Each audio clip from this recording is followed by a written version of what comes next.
太和車行開辦嘅的士車隊由星期一夜晚開始試運，有200部的士參與，市民可以預約最快1個鐘之後24個鐘內嘅行程。我哋嘅記者喺星期二以顧客身份實測 call 車嘅服務，記者喺早上8點左右透過應用程式嘗試預約由黃大仙去將軍澳，喺1個鐘後起程，不過前後足足 call 咗8次都失敗啊！唔單止冇的士接單，仲扣足8次錢添。記者同時嘗試選擇多功能6座位的士等等嘅其他選項，可惜全部都以該時段預約名額已滿為由而被取消行程，又話將會喺大約7個工作天內完成退款。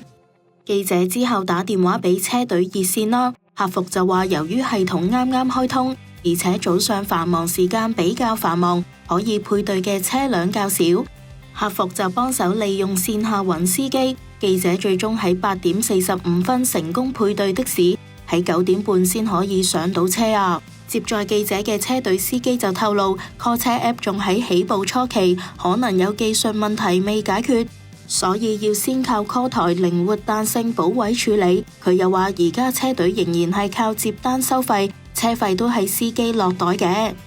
不過的士車隊嘅服務態度係咪真係較一般嘅的士司機好呢？呢位司機就話，普通嘅的士司機習慣咗貨源輪轉，喺對待客人嘅時候會有唔耐煩嘅態度，車隊司機就相反，比較以客為尊，以體諒嘅態度等待客人，相信普遍大部分嘅態度都會比較好㗎。記者亦嘗試將車隊嘅 app 同 Uber 以及高德打車比較，